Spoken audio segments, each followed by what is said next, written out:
굿모닝, 베트남. 베트남 정부가 2020년까지 기업 100만 개 설립 계획을 달성하기 어려울 것으로 보인다.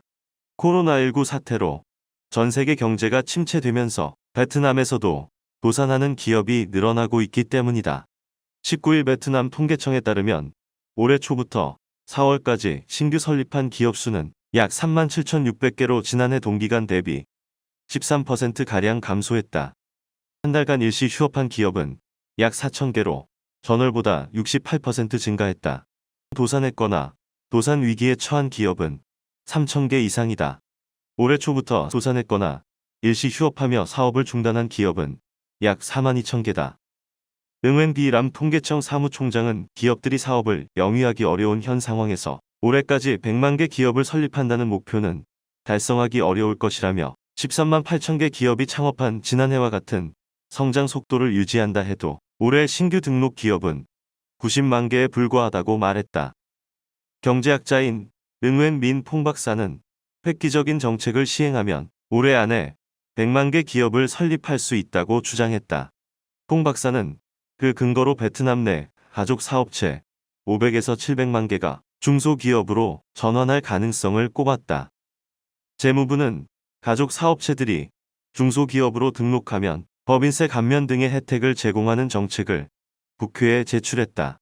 퐁 박사는 재무부의 이런 정책이 신규 기업 설립을 늘릴 수 있다고 말하고 여기다 임시로 사업을 중단한 기업들이 운영을 재개하면 100만 개 기업 설립을 달성할 수 있다고 낙관했다. 베트남의 창업률이 낮아지고 운영을 일시 중단한 기업도 늘어났다. 코로나19 여파로 성장성이 떨어지고 기업 활동이 위축되는 모습이다. 2일 베트남 현지 매체 단선에 따르면 올해 상반기 베트남에서 신규 설립 기업은 6만 2천여 개며 평균 등록 자본은 112억 동이다. 지난해 동기 대비 신규 설립 기업 수는 7.3%, 평균 등록 자본은 12.5% 감소했다. 6월 한 달 동안 신규 설립 기업은 1만 3,725개, 평균 등록 자본은 1,010억 동이다.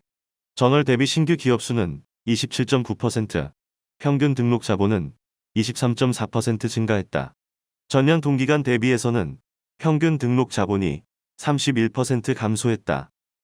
산업별 신규 설립 기업 수는 농수산 및 임업 1,095개, 건설업 1만 7,900개, 서비스업 4만 3,100개, 광고 컨설팅, 과학 디자인 등 전문 서비스업 5,555개다. 농수산 및 임업의 신규 기업이 전년 동기 대비 14.1% 증가했으며 나머지 산업에서는 모두 감소했다. 전반적으로 1차 산업 창업이 증가하고 평균 등록 자본 규모는 감소했다. 올해 상반기에 운영을 중단한 기업은 2만 9,200개로 전년 동기 대비 38.2% 증가했다. 상반기 중 운영을 재개한 기업은 2만 5,200개다. 6월 한 달간 운영을 재개한 기업 수는 4,998개로 전월 대비 1.1% 감소했다. 창업회사와 운영을 재개한 곳을 합치면 상반기에 총 8만 7,200개 기업이 새로 생겼다. 이는 전년 동기 대비 1.5% 감소한 수치다. 베트남 경제 전문가와 기업인들이 코로나19 이후 경기를 부양하기 위해 획기적인 정책을 시행해야 한다는 의견을 제시하고 있다. 금리를 대폭 인하해 기업 대출을 지원하고 공공투자를 조속히 집행하는 것 외에 기업 소득세 개정까지 요구하고 있다.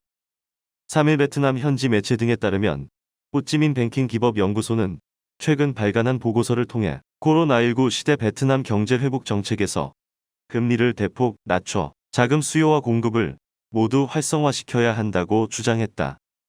베트남 중앙은행은 올해 3월, 5월에 한 번씩 금리를 인하했지만 기업들이 은행권에서 충분한 자금을 조달하기에는 부족한 수준이기 때문이다. 현재 베트남 기준 금리는 1.8%로 연초보다 0.5에서 1% 낮아졌지만 은행 간 대출 금리 인상을 억제하는 정도의 효과만 있다는 것이 호찌민 뱅킹 기법 연구소 전문가들의 지적이다.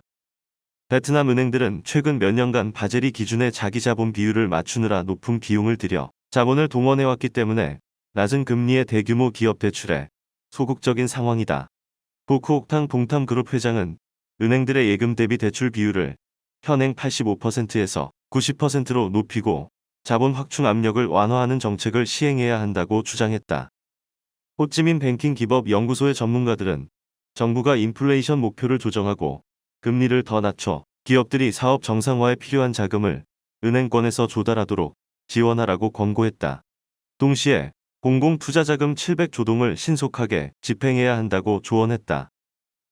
이에 대해 응웬반풍 대과세 국대기업관세관리부문 책임자는 이전에도 이런 논의가 있었지만 전 세계적으로 이를 실행한 사례가 없고 이를 시행할 경우 세수가 크게 줄어들기 때문에 국회가 승인하지 않았다고 말했다.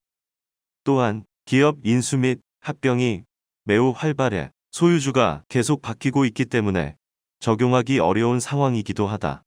그러나 이것은 과감한 제안이며 세금 관련 당국은 향후 기업소득세법을 개정하면서 실제 적용 여부를 검토할 계획이라고 말했다. 베트남 중앙은행이 직접 대출 앱 개발에 나섰다. 그런데 그 이유가 조금 우프다. 중국 대부 업체들이 베트남에 들어와 연 최대 2000%가 넘는 이자율로 불법 대출을 해주는데 이들이 경찰의 단속을 피하기 위해 이용하는 게 모바일 대출 앱이기 때문이다. 이들로 인해 피해가 눈덩이처럼 커지자 베트남 정부가 뒤늦게 합법적인 대출 앱을 만들기로 결정한 것이다. 어떻게 보면 불법 대출 앱 때문에 그동안 관심이 없던 핀테크 분야에 대한 제도적인 정비가 빠르게 이루어지고 있는 셈이다. 11일 베트남 현지 매체 페플로에트에 따르면 중앙은행은 대출자를 직접 연결하기 위해 디지털 기술을 활용한 금융 핀테크 서비스 앱을 시범으로 운영하는 방안에 대한 초안을 발표했다. 이번 초안에서는 지불, 신용 및 P2P 대출 서비스 등과 같은 핀테크 회사에 의해 제공되는 금융 서비스를 중앙은행에서 모니터링하는 내용이 포함됐다. 금융 분야 전문가인 응은찌 히에오 박사는 이 초안에 동의했지만 시범 운영 기간을 1년 안으로 제한하는 것이 좋다고 평가했다. 1년 정도면 공식적인 법 규정을 만들기에 충분한 테스트 기간이며 더 이상 기간이 연장될 경우 비슷한 대출 앱을 통한 사기형 범죄가 생겨날 수 있기 때문이라고 분석했다.